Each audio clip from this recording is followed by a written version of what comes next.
నమస్తే, welcome to BRK news. This is Manoj. హైదరాబాద్లోని MLC Teenmaar Mallanna Q news ఎదుట యువకుడు ఆత్మహత్య కలకలం రేపింది. సాయి ఈశ్వరాచారి అనే యువకుడు గురువారం మధ్యాహ్నం బోడుపల్లలోని క్యూ న్యూస్ కార్యాలయానికి వచ్చాడు. క్యూ న్యూస్ సిబ్బందిని కలిసి తీన్మార్ మల్లన్నతో మాట్లాడాలని చెప్పారు. బీసీ రిజర్వేషన్ల అంశంలో ప్రభుత్వం బీసీలను మోసం చేస్తుందని, దీనిపైన మల్లన్నతో మాట్లాడడానికి వచ్చానని చెప్పారు. అయితే మల్లన్న ఆఫీసులో లేరని, రేపు ఉదయం రావాలని అక్కడున్న సిబ్బంది చెప్పి పంపించారు. అక్కడి నుండి కిందకు వచ్చిన యువకుడు కార్యాలయం ఎదుటే పెట్రోల్ పోసుకొని నిప్పంటించుకున్నారు. గమనించిన స్థానికులు పోలీసులకు సమాచారం ఇచ్చారు. పోలీసులు ఆ యువకుడిని స్థానిక ఆసుపత్రికి తరలించారు. కానీ చికిత్స పొందుతూ గాంధీ ఆసుపత్రిలో ఆ యువకుడు ప్రాణాలు కోల్పోయాడు.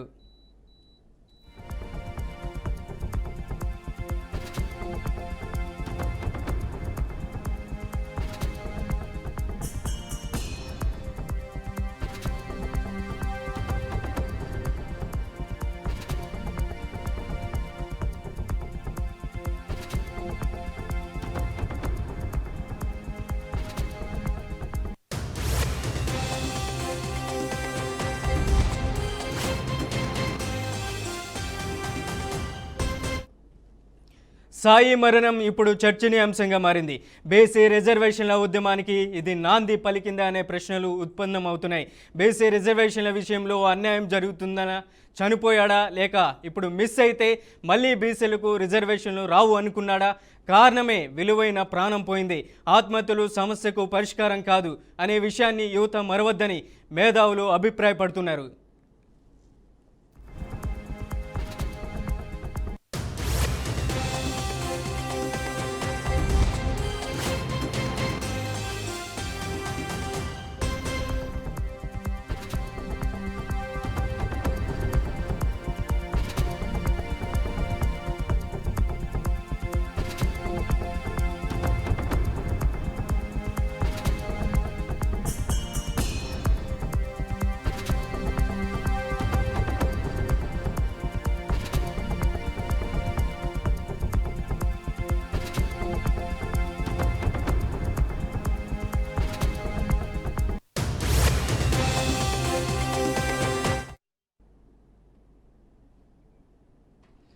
ఇక ఇదే అంశానికి లైవ్లో మనతో పాటు స్టూడియోలో చర్చించడానికి ఈడబ్ల్యూఎస్ సాధకుడు, ప్రధానంగా ఉద్యమకారుడు, EBC national president Vallapureddy Ravinder Reddy గారు మన స్టూడియోలో ఉన్నారు.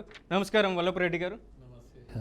ఎలా చూడొచ్చు అంటారు? ప్రధానంగా ఈబీసీ హక్కులు కాలరాయడానికి, ఈబీసీ హక్కులను సాధించుకోవడానికి ప్రధానంగా చాలామంది యువత ముందుకొచ్చి తమ ప్రాణాలని తెగించి ముందుకు వస్తున్నటువంటి పరిస్థితి ఉంది. ఇట్లాంటి పరిస్థితుల్లో ఒక యువకుడు తాజాగా క్యూ న్యూస్ ఆఫీస్ ఎదుట ప్రాణాలు కోల్పోయినటువంటి పరిస్థితి ఉంది. ఇట్లాంటి వారి పట్ల, యువత పట్ల, అలాగే బీసీ రిజర్వేషన్లు సాధించుకోవడానికి మనం ఏ విధంగా ముందుకు వెళ్తే బాగుంటుందని మీరు చెప్తారు? ఇక్కడ చాలా విచారకరమైనటువంటి విషయం, శోకనీయం. ఎందుకంటే ఒక నిండు ప్రాణం, నిండు జీవితం, అది ఆత్మార్పణ చేసుకోవడం, అది ఎందుకంటే చాలా బాధాకరమైన విషయం కూడా. మానవుని యొక్క ఒక రూపం, ఒక స్వరూపం ఇచ్చిన తర్వాత అతను చేతులారా తనంతట తాను ఆత్మార్పణ చేసుకోవడం అంటే అది మామూలు విషయంగా పరిగణించడానికి వీల్లేదు. కానీ ఇక్కడ మనం గమనించాల్సింది ఏంటంటే, ఎప్పుడైనా కూడా పోరాటాల ద్వారానే మనం సాధించుకోవాల్సినటువంటి అవసరం ఉంది. బీసీ హక్కుల కొరకు, బీసీకి జరుగుతున్నటువంటి అన్యాయాల మీద, సరే వారికి రావాల్సిన వాటా కానీ, కోటా కానీ, ఏదేమైనా కానీ దాని మీద పోరాటం చేయాల్సినటువంటి అవసరం ఉంది. దాంట్లో ఏం సందేహం లేదు. కానీ ఇది దురదృష్టము. మన సాయి ఈశ్వరాచారి గారు ఏదైతే ఆత్మార్పణ చేసుకుందో దాన్ని మొట్టమొదటిగా నేను తీవ్రంగా ఖండిస్తున్నా. ఆ కుటుంబానికి కూడా నేను ప్రగాఢమైనటువంటి సంతాపాన్ని తెలియజేయడమే కాకుండా, ఇటువంటి విషయాలకు ఆస్కారం లేకుండా ఉండాలి. ఈ యొక్క సమాజంలో ఏదైనా కానీ పోరాటాల మీద సాధించుకున్న సందర్భాలు ఉన్నాయి. కానీ ఈ విధంగా నిండు ప్రాణాలనిచ్చి సాధించుకున్నటువంటి అటువంటి అగత్యాలు ఇంతవరకు లేవు. కానీ మనం ఆనాడు తెలంగాణ ఉద్యమంలో చూసినాం, కొంతమంది ప్రాణాలు అసలు బావడం. అదేవిధంగా ఈరోజు కూడా ఈశ్వరాచార్యం. కారణం ఏదేమైనా కానీ అతని మరణం మాత్రం తీవ్ర దిగ్భ్రాంతి కలిగించింది. ఇది వాళ్ళ కుటుంబానికి కూడా, ఎందుకంటే అతనికి 3 పిల్లలని విన్నాం, తర్వాత అతని మీద ఆధారపడ్డ తల్లిదండ్రులు, తర్వాత అతను యవ్వన వయసులో ఉండి యువకుడుగా ఉన్నటువంటి అతని వయసు, అటువంటి వాడు తన జీవనాన్ని అంటే జీవితాన్ని అర్పితం చేయడం అది చాలా తీవ్రంగా పరిగణించాలి. దానికి అది ఒక మార్గం కాదని నేను చెప్పదలుచుకున్నా.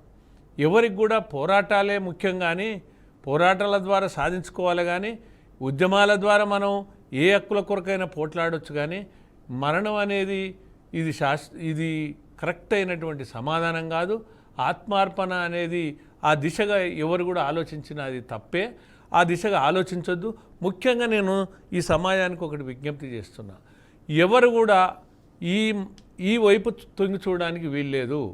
ఎవరు కూడా తన యొక్క హక్కుల కొరకు తన యొక్క పోరాటాన్ని కొనసాగించాలి, కానీ ఎప్పుడు కూడా మానసిక సంఘర్షణలకు లోను కావడం అది తప్పు. తర్వాత ఈ దిశగా ఆ యొక్క ఈశ్వరాచారి మనసు ఆ విధంగా ప్రయాణం చేయడానికి గల కారణాలను కూడా శోధించాల్సినటువంటి అవసరం ఉంది. దీని వెనుక ప్రేరణలు ఏమన్నా ఉన్నాయా, లేకపోతే తనంతట తాను అతను మనసు క్షోభ చెంది చేసుకున్నాడా, ఏదేమైనా కానీ నిజాలను కూడా తేల్చాల్సినటువంటి అవసరం ఉంది. కానీ ఆ కుటుంబం ఈరోజు దిక్కులేని పరిస్థితులకు వెళ్ళిపోయింది. అది చాలా శోచనీయమైనటువంటి విషయం. కాబట్టి నేను ఒకటే చెప్పదలుచుకున్నా, అటువంటి ఆత్మార్పణకు ఆస్కారం ఇవ్వకుండానే ఉద్యమాలు కొనసాగాలనేది నా యొక్క ప్రధానమైనటువంటి విజ్ఞప్తి. ప్రధానంగా రవీందర్ రెడ్డి గారు చూసుకుంటే రాజ్యాంగ ప్రదాత అంబేద్కర్ రాసినటువంటి రాజ్యాంగం హక్కుల పట్ల చాలామందికి ఇప్పుడు ఉన్నటువంటి ప్రజెంటేషన్లో కూడా మనం వెళ్తున్నాం. ఏదైనా ఒకటి సాధించుకోవాలని అంటే కూడా మనం తెలంగాణ ఉద్యమంలో కూడా అసూలు బాసినటువంటి ఎంతోమంది అమరులు వీళ్ళని చూసాం. అట్లాంటి పరిస్థితుల్లో ఇది సాధించుకోవడానికి బీసీ రిజర్వేషన్ ఒక చనిపోతేనే ఈ బీసీ రిజర్వేషన్ అవుతుందని అంటే ఇది ఎంతవరకు కరెక్ట్ అంటారు? కాదు, అది తప్పు, ముమ్మాటికి కూడా తప్పు. అంటే మరణం అనేది పరిష్కారం కానే కాదు, ఎప్పుడైనా పోరాటమే పరిష్కారం. ఆనాడు కూడా కొన్ని సందర్భాలల్లో కొంతమంది మానసిక సంఘర్షణకు లోనై వీరమరణం పొందిన మాట వాస్తవమే, కానీ అది మనకు స్ఫూర్తి కూడా కాదు. ఎంతసేపు ఉన్నా కూడా మన హక్కుల మీద పోరాటమే చేయాలి.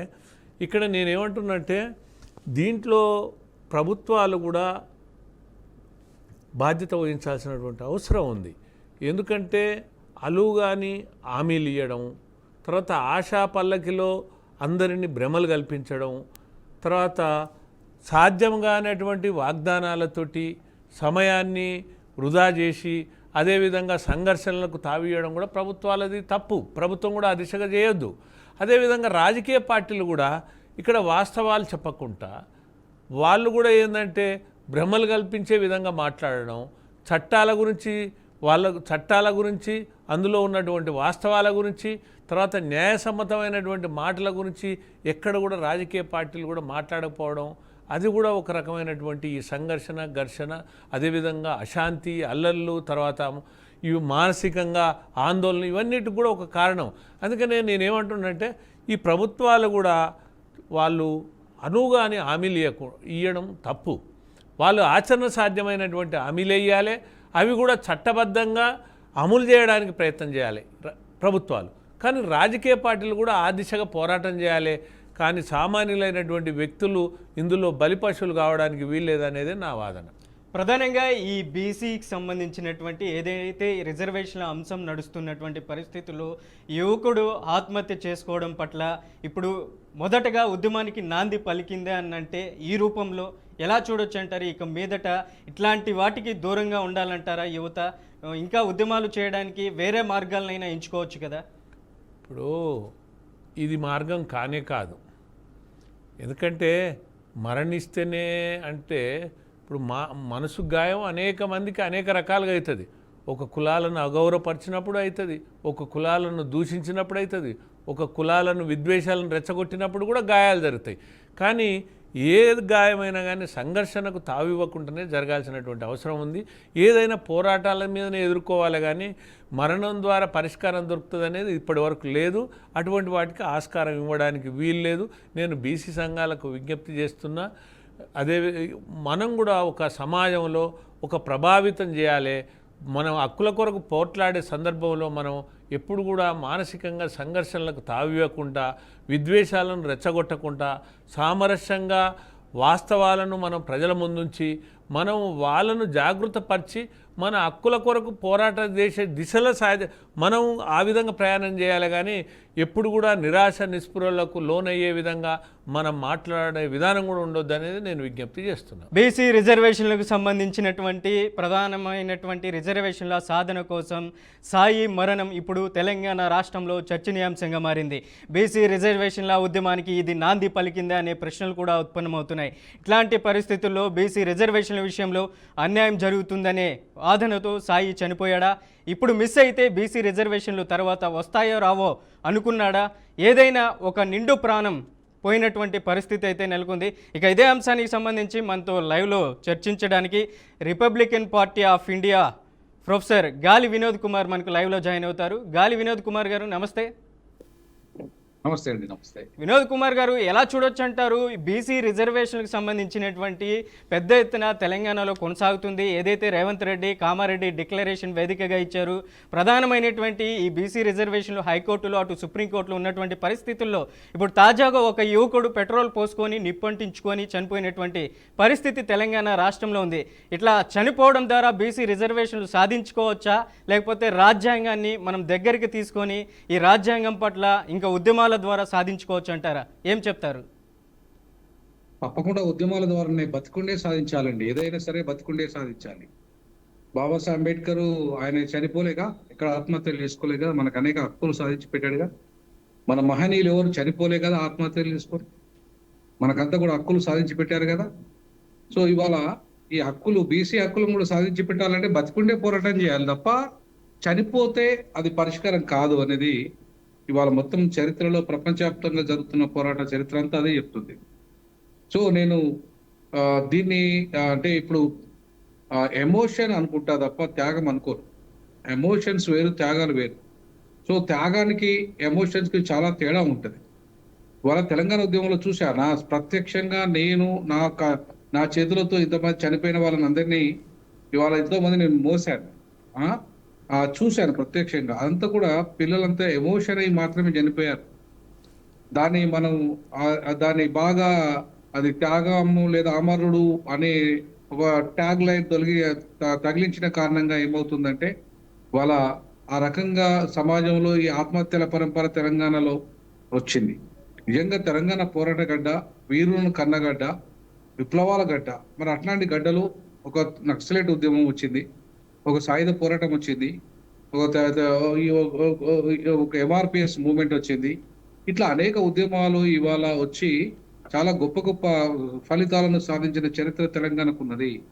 మరి అట్లాంటి పరిస్థితులలో తెలంగాణ ఆత్మ బలిదానాల కంటే రాజకీయ పోరాటం ద్వారానే మనం హక్కులు సాధించుకోవచ్చు అనే విషయాన్ని కేసీఆర్ గారు కూడా తన ఉద్యమ కాలంలో నిరూపించగలిగారు.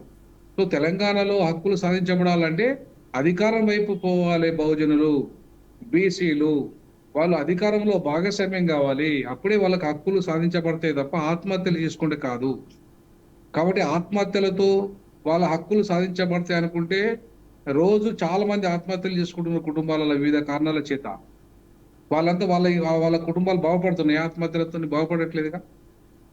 నేను ఖచ్చితంగా ఆత్మహత్యలు మన హక్కుల సాధనకు పోరాట మార్గంగా ఎంచుకోవడాన్ని నేను వ్యతిరేకిస్తా.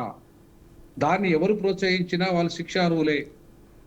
ఇవాళ తీర్మార్మాలన్న ఇంటికి ఆఫీస్కి వెళ్ళేసి బయటకు వచ్చేసి అయిందంటే మళ్ళీ అక్కడ జరిగిన పరిణామాలు ఏంది, తీర్మార్మాలన్న ఆయన మధ్యలో జరిగిన సంభాషణ ఏంది, అసలు పోలీసులు దీని మీద సమగ్ర విచారణ చేపట్టాలి. ఎందుకంటే ఎప్పుడైనా సరే పాపం అమాయకులను ఎమోషన్స్ వాళ్ళని క్రియేట్ చేసేసి వాళ్ళకి వాళ్ళ ఆత్మహత్యలు చేసుకునే విధంగా కొంతమంది మాటలు, కొంతమంది విధానాలు ఉన్నాయి. తెలంగాణ ఉద్యమంలో నేను స్వయంగా చూశాను కాబట్టి చెప్తున్న ఈ మాట. సో కాబట్టి ఇవాళ తీర్మార్ మల్లన్న ఆఫీసులో ఏం జరిగింది, దాని మీద సమగ్రమైన విచారణ చేపట్టాల్సిన అవసరం ఉంది. ఎందుకంటే ఆయన వచ్చి బయటకు వచ్చి పెట్రోల్ పట్టుకొని తీర్మానాల ఆఫీస్కి వెళ్ళిండా, లేదంటే బయట పెట్రోల్ బయట పెట్టాడా, ఆయనకి అసలు పెట్రోల్ ఇచ్చింది ఎవరు, పెట్రోల్ ఎట్లా తెచ్చుకున్నాడు, ఏడికెళ్ళి వచ్చింది, ఎందుకు పోసుకున్నాడు, ఆ పోసుకునే ముందు చూసిన వాళ్ళు ఎవరు, ఆ సంఘటనలో జరిగిన పరిణామాలు ఏంటి, వాటన్నిటి మీద సమగ్రంగా న్యాయ విచారణ చేపట్టాల్సిన బాధ్యత ప్రభుత్వాన్ని. ఈ ప్రభుత్వము ఇది ఒక రకంగా చెప్పాలంటే ప్రభుత్వ హత్యగా భావించాలి దీన్ని. ప్రభుత్వాలు నిర్లక్ష్యం కారణంగా, ప్రభుత్వాలు ఒక అంశాన్ని రాజకీయం చేయడం వల్ల, ప్రభుత్వాలు రాజ్యాంగపరమైన అంశాలని, ముఖ్యంగా చట్టపరమైన అంశాల పట్ల సరైన అవగాహన లేకుండా ప్రజల ఎమోషన్స్తో ఆడుకోవడం వల్ల ఇవాళ ఇలాంటి దుర్ఘటనలు జరుగుతున్నాయి. ఇది బాధాకరణం. దీన్ని నేను పూర్తిగా ఖండిస్తున్నా, చింతిస్తున్నా. ఆ కుటుంబానికి నా సంపూర్ణ సానుభూతి ప్రకటించడమే కాకుండా ఆ కుటుంబానికి ₹1,00,00,000 చెల్లించాల్సిన బాధ్యత ప్రభుత్వాన్ని, ఒక ప్రభుత్వ ఉద్యోగం కూడా ఆ కుటుంబానికి కల్పించాల్సిన బాధ్యత కూడా ప్రభుత్వాన్ని. సో ఇవాళ రేవంత్ రెడ్డి గారు దీనికి ప్రధాన బాధ్యత వహించాల్సిన అవసరం ఉంటుంది. ప్రధానంగా వినోద్ కుమార్ గారు, ఏదైతే ఎమ్మెల్సీ తీన్మార్ మల్లన్న ఆఫీస్ ముందట ఒక యువకుడు ఆత్మహత్య చేసుకోవడం ఇది ప్రధానంగా చర్చనీయాంశం అవుతుంది. తీన్మార్ మల్లన్న ఆఫీస్లో లేరు, మీరు రేపు రాండి అనేసి అక్కడ ఉన్నటువంటి సిబ్బంది తెలియజేశారు ఆ యువకుడికి. తీన్మార్ మల్లన్న ద్వారా బీసీ రిజర్వేషన్లో సాధ్యం అవుతుందని ఆ యువకుడు భావించాడా, లేకపోతే అతను ఆగ్రహానికి గురై ఆత్మహత్య చేసుకున్నాడంటే ఏం చెప్తారు? నేనేమంటున్నానంటే తీన్మార్ మల్లన్న వల్ల ఏం జరగదు. తీన్మార్ మల్లన్న వల్ల 42% రిజర్వేషన్ రావు. నేను చాలా స్పష్టంగా చెప్పాల్సుకున్నా. ఎందుకంటే తీన్మార్ మల్లన్న ముందు బీసీ గానే కాదు, ఆయన కాపు, మున్నూరు కాపు. మున్నూరు కాపులు 90% బీసీలు కానే కాదు, వాళ్ళు 90% రెడ్లు, 10% బీసీలు. కాబట్టి వాళ్ళ బీసీల పేరు మీద రాజకీయ అవకాశాలను కొట్టేస్తున్నారు, ఆర్థిక అవకాశాలను కొట్టేస్తున్నారు, సామాజిక అవకాశాలను కొట్టేస్తున్న వాళ్ళంతా కూడా ఇవాళ కాపులు, ఎదిగిన కాపులు. సో ఈ కాపులు ఊర్లలోకి వచ్చే రెడ్లు అని చెప్పుకుంటారు. సో వీళ్ళు ఎవరైతే ఉన్నారో ఈ కాపులు, నేను కాపులను నిజమైన బీసీలుగా అసలే నమ్మను. వాళ్ళు ఆంధ్రకు పోతే ఓసీలు, ఇవాళ తెలంగాణకు వస్తే బీసీలుగా చలామణి అవుతున్నారు. కాబట్టి ఇవాళ ఒరిజినల్గా బీసీలు ఎవరైతే ఉన్నారో, ముఖ్యంగా పేద ఎంబీసీలు, సంచార జాతులు, ఇప్పుడు చారి లాంటి వాళ్ళు, వీళ్ళంతా కూడా మోస్ట్ బ్యాక్వర్డ్ కులాలు, సంచార కులాలకు దక్కాల్సిన వాటా ఇది బీసీ రిజర్వేషన్ల వాటా. అది లోకల్ బాడీలో కావచ్చు, రేపు ఎమ్మెల్యేలు కావచ్చు, ఎంపీలు కావచ్చు.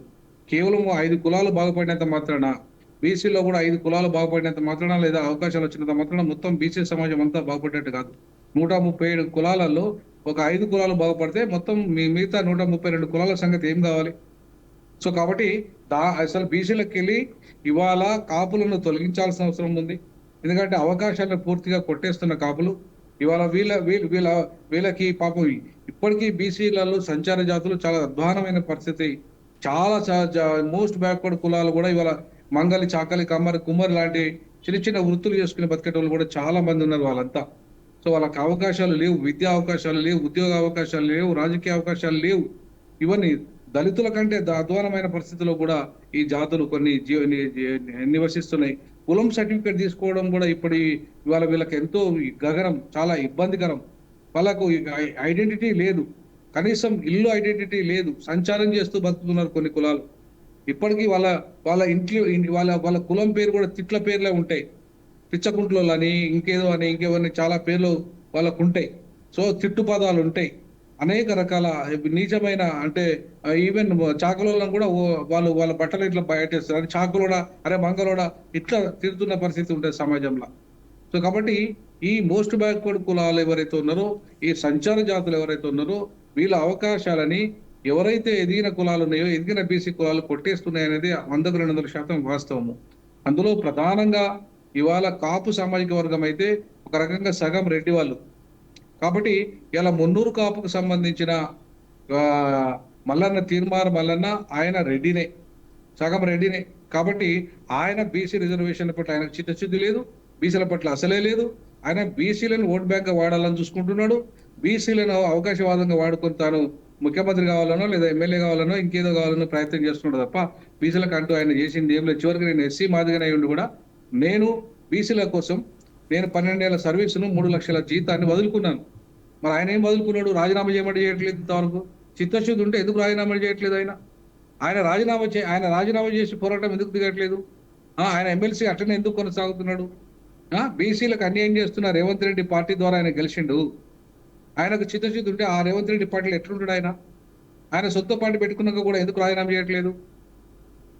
అంటే ఇట్లాంటి బ్లాక్ మెయిలర్లు, ఇట్లాంటి బీసీలను వాడుకొని వదిలేసేటోళ్ళు ఇట్లాంటి వాళ్ళ వల్ల బీసీలకు న్యాయం జరుగుతుందని అసలు నేను నమ్మను. అట్లాంటి పార్టీ ఆయన పెట్టిన పార్టీ వల్ల కానీ లేదా ఆయన వల్ల కానీ బీసీలకు 42% రిజర్వేషన్లు వస్తాయంటే అంతకంటే ఇంకోటి ఉండనే ఉండదు. నేను ఈ రోజు చెప్తున్నాను, ఇట్లాంటి మోసగాళ్ళను బీసీలారా నమ్మకండి దయచేసి. ఈ బీసీ సమాజంలో ఉన్న కొంతమంది మోసగాళ్ళ వల్ల మన ఈ బీసీ సమాజానికి తీరని అన్యాయము నష్టము జరుగుతుంది. కాబట్టి నిజమైన బీసీలు ఎవరికి లబ్ధి చేకూర్చాలి, ఎవరు వాళ్ళు ఈ బీసీ సమాజం కోసం కొట్లాడుతున్నారు, త్యాగం చేస్తున్నారు, వాళ్ళ గురించి ఆలోచన చేయండి. ఇవాళ బీసీ సమాజం ఉద్యమాలు కేవలం మామూలు పోరాటాలు, విధి పోరాటాలే కాకుండా రాజకీయ పోరాటాలు చేయాలి. వాళ్ళు ఎమ్మెల్యేలుగా అసెంబ్లీలో అడుగుపెట్టాలి, పార్లమెంట్లో అడుగుపెట్టాలి, చట్టసభలో 42% వాటా గురించి మాట్లాడాలి. అంతేకాకుండా ఇవాళ 9వ షెడ్యూల్ పేరు మీద కూడా చాలా బీసీ ఉద్యమాన్ని తప్పుదారి పట్టిస్తున్నారు. 9వ షెడ్యూల్కు సంబంధం లేదు బీసీ ఉద్యమంలో. ఇవాళ రెండే మార్గాలు, ఒకటి పార్లమెంట్లో చట్టం ద్వారా వస్తుంది, లేదంటే 9 మంది జడ్జిలు కాస్త 11 మంది జడ్జిలు ఏదైతే ఉన్నారో ఆ జడ్జిలను అపాయింట్ చేసి 11 మంది జడ్జిలు సుప్రీంకోర్టు బెంచ్ని ఏర్పాటు చేసేసి ఆ బెంచ్లో ఇవాళ 50% సీలింగ్ ఎత్తేయగలిగితే లోకల్ బాడీలో ఖచ్చితంగా వాళ్ళకి ఇవాళ రిజర్వేషన్లు వచ్చే అవకాశం ఉంటుంది. సో కాబట్టి ఈ రెండు మార్గాలు చూపెట్టకుండా 9th షెడ్యూల్ అనే దాని మీద పక్కదారి పట్టిస్తున్నారు కొంతమంది జాకుల పేరు మీద ఉన్న సంఘాలు కావచ్చు. అట్లాగే ఇవాళ ఆ పార్టీకి అనుబంధంగా ఈ పార్టీకి అనుబంధంగా ఆ పార్టీ ఇచ్చే తాయిలాలను ఆశపడి వాళ్ళ కోసం పనిచేస్తున్న బీసీ సంఘాలు కావచ్చు. వాళ్ళ వల్ల లాభం లేదు. ఇట్లాంటి అమాయకులంతా బలైతూ ఉంటారు.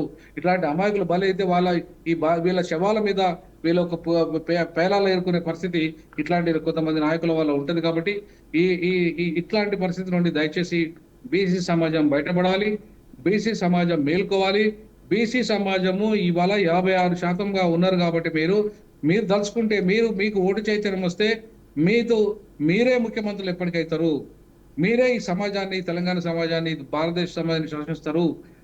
ఆ దిశగా మిమ్మల్ని చైతన్యం చేసే వాళ్ళు లేకపోవడం వల్లనే ఇవాళ మీరు వెనుకబడిపోతున్నారు. కాబట్టి బీసీ సమాజంలో నిజమైన నాయకులు, త్యాగం చేసేవాళ్ళు, ఆ బీసీ సమాజం గురించి ఆలోచించే నిజమైన మేధావులు బయటికి రావాల్సిన అవసరం ఉంది. ఇవాళ ఇట్లాంటి వాళ్ళని భరోసా ఇవ్వాలి. ఇట్లాంటి వాళ్ళు ఆత్మహత్య చేసుకోకుండా కౌన్సిలింగ్ ఇవ్వాలి, భరోసా ఇవ్వాలి. మేము ఉన్నాము బీసీ సమాజంలో ఇవి సాధించడానికి, మీరు ఎవరు ఆత్మహత్యలు చేసుకోవద్దని చెప్పి బీసీ మేధావులు బయటికి రావాలి, బీసీ నాయకులు బయటికి రావాలి. దళారులు కాదు, దళారులతో. రైట్, వినోద్ గారు మీరు లైవ్ లో ఉండండి. రవీందర్ రెడ్డి గారి దగ్గరికి వెళ్దాం. రవీందర్ రెడ్డి గారు, ప్రధానంగా 42% రిజర్వేషన్ అంశం తెలంగాణలో ఒక ఉద్యమం అనేది జరిగింది, బంద్ కూడా నిర్వహించారు. బీసీ సంఘాలన్నీ ఒక ఐక్యత మీద ఉన్నా కూడా కొంతమంది బీసీ సంఘాలకు సంబంధించినటువంటి నాయకులు వాళ్ళ వ్యక్తిగత ప్రయోజనాల కోసం ఆరాటపడుతున్నటువంటి పరిస్థితి అక్కడ కనపడుతుంది. పార్లమెంట్లో ఆర్ కృష్ణయ్య లాంటి వ్యక్తులు పోరాడాలి, దానికి సంబంధించినటువంటి పార్లమెంట్లో బిల్లు పాస్ చేయాలనేసి కూడా సీఎం రేవంత్ రెడ్డి మంత్రుల సమావేశంలో కూడా చర్చించినటువంటి పరిస్థితి ఉంది. ఏం చెప్తారు? ఇప్పుడు ఇంతసేపు చాలా వివరంగా వాస్తవాలు మన గాలి వినోద్ అన్న కుమార్ ఒక ప్రొఫెసర్గా తనకు ఉజ్వల భవిష్యత్తు ఉన్నప్పటికి కూడా ఆషామాషి కాదు, తన జీవితాన్ని ఒక 3 లక్షల జీవితాన్ని వదులుకొని ఒక జీవితం సమాజ స్పృహ కొరకు ఒక సంఘజీవిగా నా పాత్ర నేను పోషించాలని తన వంతు పాత్ర పోషిస్తుండు. అంటే ఇటువంటి వ్యక్తులు ఏం మాట్లాడుతారు అనేది కూడా మనం ఈ సమాజం గమనించాలి. అంటే ఏ వ్యక్తి అయినా త్యాగాలతో కూడిన వ్యక్తులు మనకు తెలుస్తుంది. వాస్తవాలు నగ్న సత్యంలో నిలువుటద్దంలో నగ్న సత్యాలు కనపడతాయి. కానీ మీరు అన్నారు ఇప్పుడు ఎల్లాంక ఆరాట పడతారు. మరి ఆరాటం వేరు, పోరాటం వేరు. ఇక్కడ ఆరాట పడడం అంటే ఏంది? వాళ్ళు చిత్తశుద్ధి లేనట్టు. పోరాటం చేయడం అంటే చిత్తశుద్ధితో కూడినటువంటి అంశం. ఇక్కడ ఎల్లాంక సోదరుడు చెప్పినట్టు నిజమే, బీసీ జనాభా 42 కాదు 52 ఉందా, 56 ఉందా, ఉన్నది వాస్తవం.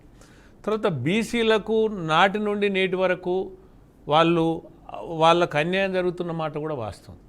అదేవిధంగా ఆ వర్గాలలో ఉన్నటువంటి 136 కులాలు ఏవైతున్నాయో ఈ తెలంగాణ రాష్ట్రం కానీ ఆనాడు ఉమ్మడి రాష్ట్రం కానీ ఏదైనా ఉండండి, 136 కులాలు ఏవైతున్నాయో ఆ 136 కులాలల్లో 130 కులాలు ఇప్పటి వరకు ఎలాంటి లబ్ధి పొందినటువంటి కులాలే ఉన్నాయి.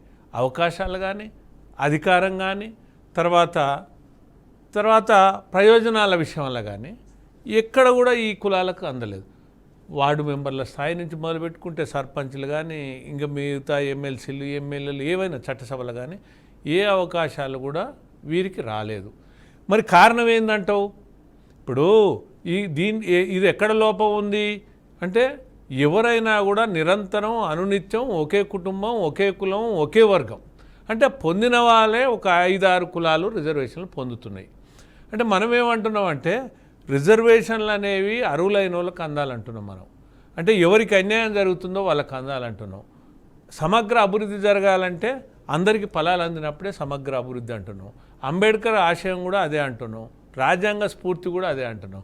కానీ ఇక్కడ ఏమైందంటే దురదృష్టం ఏమైందంటే ఈ అణగారిన వర్గాలు అయితే ఏవైతే ఉన్నాయో మామూలుగా ఎంబీసీలు అనుకోండి, సంచార జాతులు అనుకోండి, ఈ వర్గాలకు ఇప్పటి వరకు కూడా న్యాయం జరుగుతలేదు.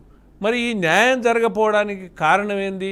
ఇటు ప్రభుత్వాలు, ఇటు రాజకీయ పార్టీలు, అదేవిధంగా ఏదైతే కులాలు అనుకున్నామో, కుల సంఘాలు అనుకుంటున్నామో, ఈ కుల ప్రయోజనాలు కాపాడాలనుకుంటున్నామో, ఈ కుల ప్రయోజనాలు కాపాడాలనుకునే వ్యక్తులు కూడా ఈ కులంలో ఉన్నటువంటి నిజమైనటువంటి బీసీ బీదలకు న్యాయం జరగాలనేటువంటి పోరాటాలు లేకపోవడం దురదృష్టం. ఎంతసేపు ఉన్నా కూడా ఒకటే సింపుల్గా అడుగుతున్నా నేను, ఇది పార్లమెంటు ముందర ధర్నా చేసినా కానీ, తర్వాత ఇక్కడ ధర్నాలు చేసినా కానీ, తర్వాత దీక్షలు చేసినా కానీ, బంధులకు పిలిపించినా కానీ, తర్వాత బంధులు విజయవంతమైనా కానీ, అదేవిధంగా జీవోలు తెచ్చినా కానీ, అదేవిధంగా తర్వాత అసెంబ్లీలో చట్టాలు తెచ్చినా కూడా, అసెంబ్లీలో కూడా చట్టాలు తెచ్చారు. ఇవన్నీ తెచ్చినా కూడా ఎందుకు చెల్లుబాటు కాకుంటుంది అంటే ఇక్కడ అర్థం చేసుకోవాల్సింది ఏంటంటే ప్రభుత్వం చేసినటువంటి ఏదైతే విధానం ఉందో అది శాస్త్రీయంగా లేదు. అంటే ఆ నిఘంటు ఎంపారికల్ డేటా ఉండాలి కదా. ఎంపారికల్ డేటా ఎవరు బీసీలు, ఎవరు వెనుకబడిన తరగతులు. ఇప్పుడు బీసీలు వేరు, కులగణన వేరు, జనగణన వేరు, వెనుకబడిన తరగతులు వేరు. మరి మీరు రిజర్వేషన్లు ఇస్తాన్నది వెనుకబడిన తరగతులకు కదా. మరి వెనుకబడిన తరగతులు అనేది తేల్చకుండా రిజర్వేషన్లు ఎట్లు ఇవ్వగలుగుతావు? కాబట్టి ఇక్కడ ఏం జరిగిందంటే ప్రభుత్వం ఎంపారికల్ డాటా తీయకపోవడం, ఆ దిశగా రాజకీయ పార్టీలు కూడా ఎంపారికల్ డాటా తీయమని, ఎవరు అర్హులో ఎవరు అనర్హులో, ఎవరు రిజర్వేషన్లకు జాబితాలు ఉండాలనో, ఎవరిని రిజర్వేషన్ జాబితాల నుంచి తొలగించాలనేది రాజకీయ పార్టీలు కూడా మాట్లాడకపోవడం, అదేవిధంగా కుల సంఘాలు కూడా అంటే ఈ బీసీ సంఘాలు కానీ ఎవరైనా కూడా మాట్లాడకపోవడమే ఈ పరిస్థితికి కారణం అని చెప్తున్నాను నేను. అందుకనే మొదటి నుంచి కూడా చెప్పుకుంటూ వస్తున్నాను. నేను ఏమంటున్నా అంటే ఏదైనా హక్కుల కొరకు ఎవరైనా పోట్లాడవచ్చు, కానీ అవకాశాలు దక్కించుకునే ప్రయత్నంలో అందరినీ కలుపుకొని పోవాలి. కానీ ఎదుటి కులాలను దూషించొద్దు, ద్వేషించొద్దు అని చెప్పిన. అదేవిధంగా దూషించినా ద్వేషించినా ఇటువంటి అశాంతి, ఇటువంటి అల్లర్లు, ఇటువంటి ఆందోళనలు ఇవన్నీ కూడా ఆస్కారం ఉంటుంది. ఎందుకంటే ఇది ప్రేరణకు లోనై అప్పుడు ఈశ్వరాచారి మరణం అనేది దురదృష్టం. అతనిని ఎందుకంటే అతని ఆత్మార్పణ చెందడం అంటే చాలా శోక సముద్రంలో ఈ తెలంగాణ మొత్తానికి నష్టం. ఎందుకు నష్టం అంటే ఒక మనిషిని మనం తీసుకురాలేము, కానీ అతను ప్రేరణకు లోనైందా లేకపోతే మనిషి మానసిక సంఘర్షణకు గురైందా అనేది కూడా తేల్చాల్సినటువంటి బాధ్యత ఈ ప్రభుత్వం మీద ఉంది.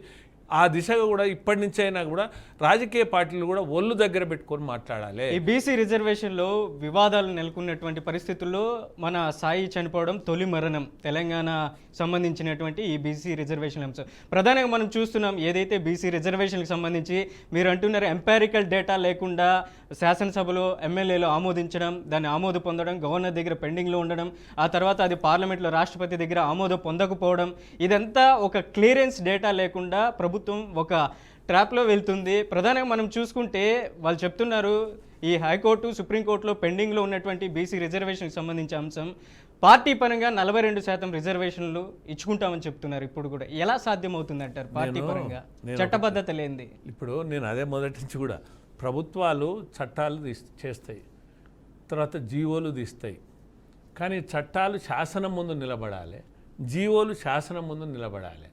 దానికి నిలబడాలంటే మార్గదర్శకాలు ఉంటాయి, అంటే రాజ్యాంగ మూల సూత్రాలు ఉంటాయి. ఆ మూల సూత్రాలకు అనుగుణంగా ప్రభుత్వాలు ప్రయాణం చేస్తే ఆ దిశగా నిలబడడానికి ఆస్కారం ఉంటుంది. అసలు నువ్వు శాస్త్రీయంగా వెనుకబడిన తరగతులు ఎవరు? ఈ బీసీలల్లో 56% ఉన్నటువంటి ఈ జనాభాలో వెనకబడిన తరగతులు 136 కులాలల్లో ఏ కులాలు వెనకబడిన తరగతులు ఉన్నాయి, ఏ వర్గాలు వెనకబడిన తరగతులు ఉన్నాయి, ఏ వర్గాలు ఈ రిజర్వేషన్లకు అర్హులు ఉన్నాయి, ఏ వర్గాలు రిజర్వేషన్లకు అనర్హులు ఉన్నాయి, ఎవరిని రిజర్వేషన్ జాబితాలో ఉంచాలి, ఎవరిని రిజర్వేషన్ జాబితా నుంచి తొలగించాలి అనేది ప్రభుత్వం ఈ శాస్త్రీయమైనటువంటి నిఘంటు తేల్చకపోతే, తేల్చి ఇది పబ్లిక్ డెమోలో పెట్టి దాని మీద వచ్చిన అభ్యంతరాలను స్వీకరించిన తదుపరి తుది జాబితాను ప్రకటించితే అప్పుడే ఉంటుందంటే శాసనం ముందు నిలబడే అవకాశం ఉంటుంది. ఈ విషయం నేను డే 1 నుంచి కూడా చెప్తున్నా, నేను ప్రభుత్వాలకు చెప్తున్నా, నేను ముఖ్యమంత్రికి కూడా ఒక లేఖ రాయడం జరిగింది. మీరు ఏంటంటే ఇప్పుడు రాజకీయ పార్టీలో అధికారం రావడానికి ఏదో మాట్లాడే అవకాశాన్ని అధికారం చేజిక్కించుకోవడం వేరు, అధికారం వచ్చిన తర్వాత వాస్తవికతతోటి నడవాల్సినటువంటి అవసరం ఈ ప్రభుత్వాలకు ఉంటుంది. అదేవిధంగా రాజకీయ పార్టీలు కూడా వాస్తవాలను మాట్లాడాల్సిన అవసరం ఉంటుంది. ఎల్లాక సోదరుడు అన్నట్టు ఓటు చైతన్యం కూడా తీసుకురావాల్సినటువంటి అవసరం ఉంది. ఇప్పుడు వినోద్ కుమార్ గారు ఒక దళిత బిడ్డ అయ్యుండి బీసీలకు రాజ్యం కావాలంటుండు అంటే ఎంత గొప్ప విషయం. ఆయన ఏమంటుండు, ఓటును అమ్ముకోవద్దు అంటుండు. ఓటును అసలు మనం చేయాల్సిన పని ఏంది, అసలు మనకే రాజ్యాధికారం వస్తే మనమే పాలించుకుంటాం, మనమే సుభిక్షంగా పాలిస్తాం, ఎవరికి ఏది కావాలనో ఆ అవసరాలను తీరుస్తామని చెప్తున్నాడు. మరి ఆ దిశగా ఎందుకు ఈ సంఘాలు పనిచేయట్లేదు అంటున్నా నేను. ఇప్పుడు ఏ కుల సంఘం కూడా ఈరోజు ఓటు చైతన్యం గురించి మాట్లాడుతున్నా, మంచి కోసం మార్పు కోసం వాళ్ళ ప్రయత్నాలు ఏమైనా చేస్తున్నారా? ఈరోజు అంటే డబ్బుంటే సీటు కొనుక్కోవచ్చు, డబ్బుంటే ఓట్లు కొనవచ్చు, అధికారంలోకి రావచ్చు. అంటే ఇటువంటి స్థితి ఏ కులాలలోనే ఉంది. ఈవెన్ ఎస్సీలలో ఎదిగిన కులాలలో ఉంది, ఎస్టీలలో ఎదిగిన వాళ్ళలో ఉంది, బీసీలలో ఎదిగిన వాళ్ళు ఉంది, అగ్ర కులాల్లో ఇంకా ఎక్కువ ఉంది. అంటే వాళ్ళల్లో కూడా ఆధిపత్యం ఉంది, అధికారం చెలాయించే తత్వం ఉంది. తర్వాత ఎవరైతే డబ్బును బాగా సంపాదించారు వాళ్ళకే అవకాశాలు ఉన్నాయి. మరి ఈ పేదవాళ్లకు నిజమైన బీసీలకు కానీ, నిజమైనటువంటి ఎస్సీ పేదలకు కానీ, ఎస్టీలకు కానీ, అదేవిధంగా అగ్రవర్ణ పేదలకు కానీ ఎక్కడ అవకాశాలు దక్కుతున్నాయి? అసలు ఈ దిశగా ఎందుకు ఉద్యమ సంఘాలు ప్రయాణం చేస్తలేవు? అసలు వాస్తవాలను ఎందుకు చెప్తలేవు? అసలు నిజంగా కూడా ఈరోజు ఉచిత విద్య కానీ, ఉచిత వైద్యం కానీ అందరికి అందినప్పుడు ఎంత అభివృద్ధి జరుగుతుంది చెప్పండి? ఈ రిజర్వేషన్లు అడుగుతారా ఎవరన్నా? మాకు ఇంత శాతం అంత శాతం 3%, 5% వచ్చే ఉద్యోగాల కొరకు ఈనాడు ఇటువంటి విఘాతాలు కలుగుతాయా?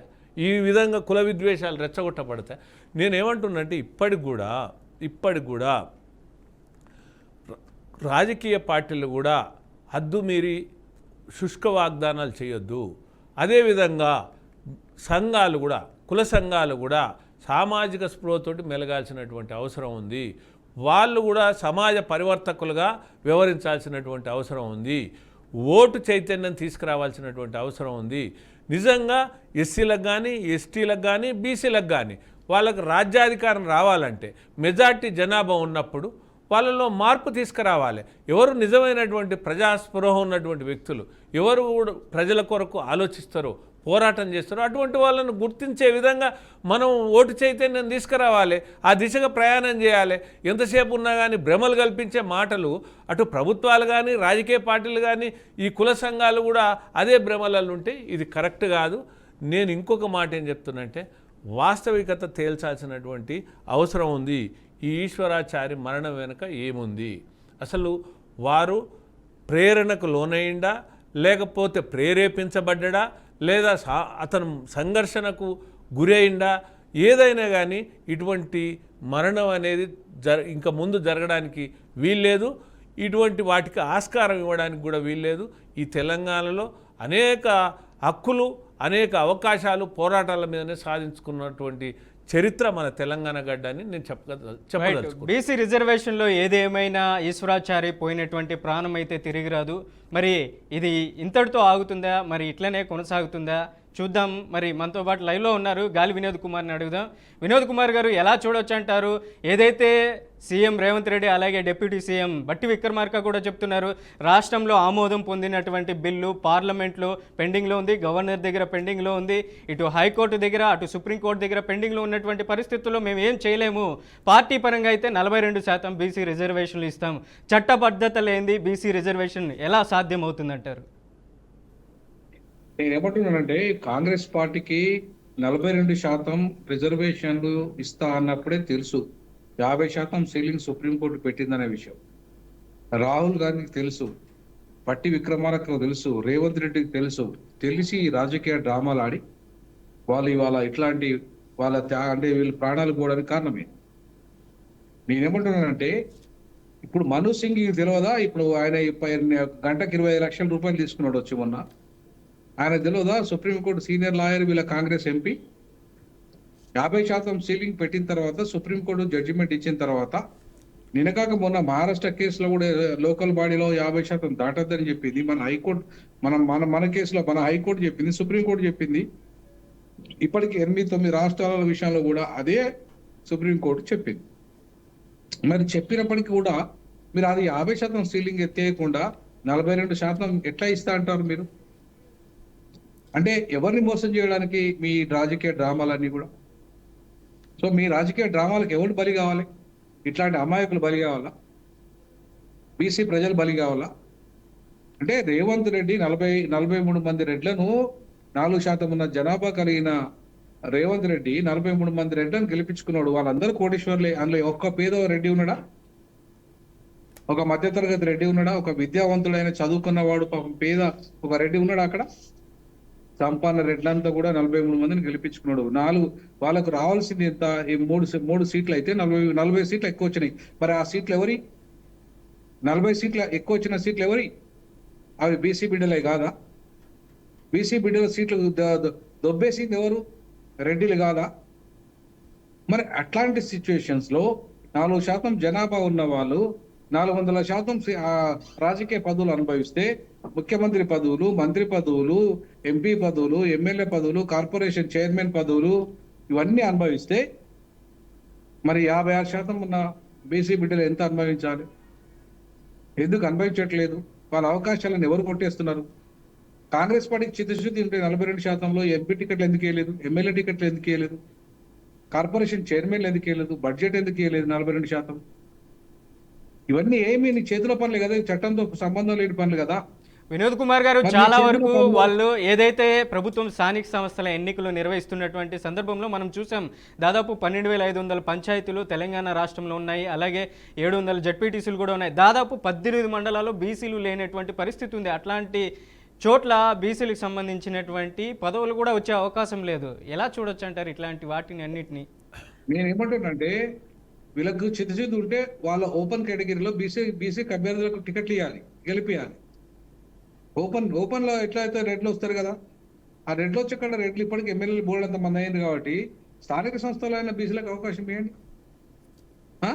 లేదంటే ఎక్కడైతే అప్పర్ కాస్ట్ కమ్మ కానీ వైశ్య కానీ ఇంకా ఎవరైతే ఉన్నారో వాళ్ళకి ఇచ్చే బదులు బీసీలకు ఇవ్వండి అవకాశం, ఇచ్చి గెలిపియండి. చాలా మండలాల్లో బీసీలకు అవకాశమే లేకుండా పోయింది, రిజర్వేషన్ లేకుండా ఉన్నది. సో ఇక్కడ 17% రిజర్వేషన్లు వాళ్ళు పాపం అనుభవిస్తున్నారు. వాళ్ళకి ప్రాతినిధ్యం లేదు సరిగా. లోకల్ బాడీలో పర్లేదు, కొంతవరకు ప్రాతినిధ్యం ఉంది, కానీ ఎమ్మెల్యే ఎంపీలలో ఎక్కడ ఉందండి వాళ్ళకు ప్రాతినిధ్యం? ఎంత దుర్మార్గం అండి!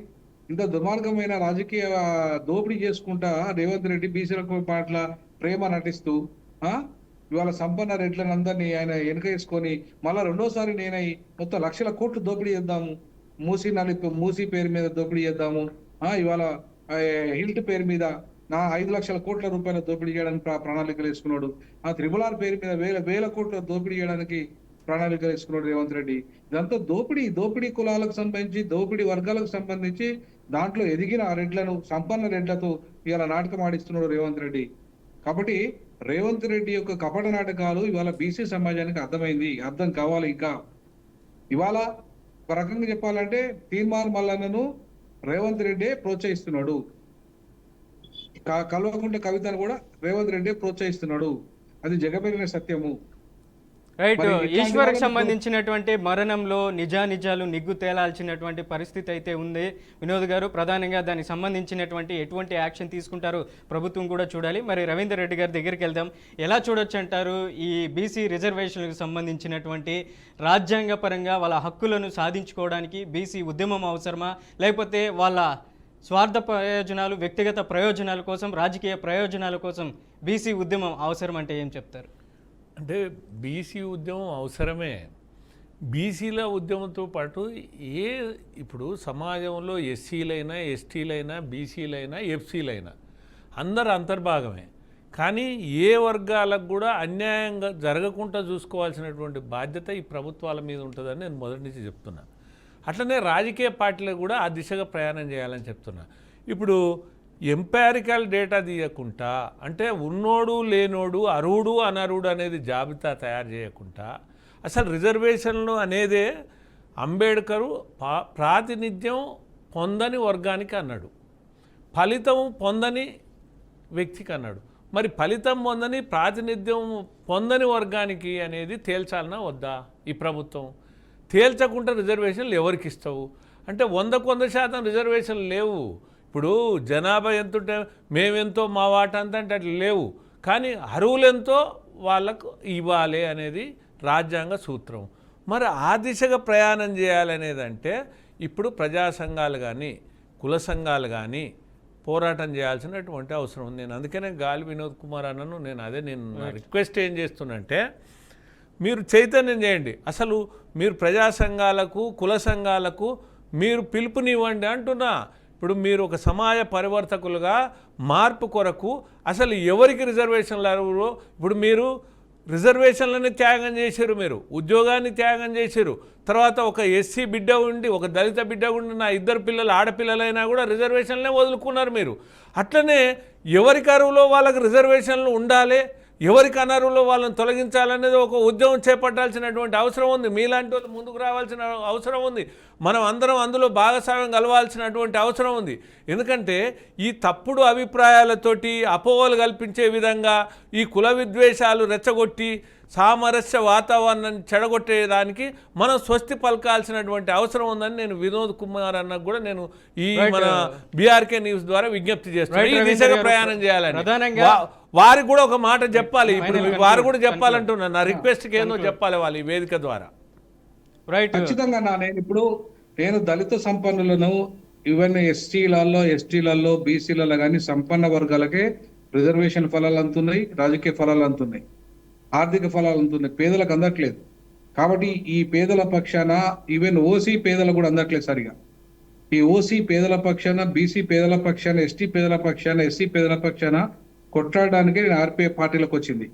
నేను రాజకీయాలకు వచ్చింది వాళ్ళ కోసమే, నేను సంపాదించుకోవడానికి కోసం కాదు, వాళ్ళ జీవితాలను మార్చకూడదు. రైట్ వినోద్ గారు, మీ ఉద్యోగాన్ని వదిలి బీసీ అంశం గురించి మనం మాట్లాడుకుంటున్నాం. రైట్, చర్చలో పాల్గొన్నటువంటి వినోద్ గారికి అలాగే రవీందర్ రెడ్డి గారికి ధన్యవాదాలు. Thank you so much. ప్రధానంగా బీసీ రిజర్వేషన్లకు సంబంధించినటువంటి అంశం తెలంగాణలో హాట్ టాపిక్గా మారినటువంటి పరిస్థితి ఉంది. ఇట్లాంటి పరిస్థితుల్లో బీసీ రిజర్వేషన్లు అనేది ఈశ్వరాధార, ఈ మరణం కరెక్ట్ కాదు, ప్రజల్లో చైతన్యం రావాలనేసి కూడా చాలా వరకు చెప్తున్నటువంటి పరిస్థితి అయితే ఉంది.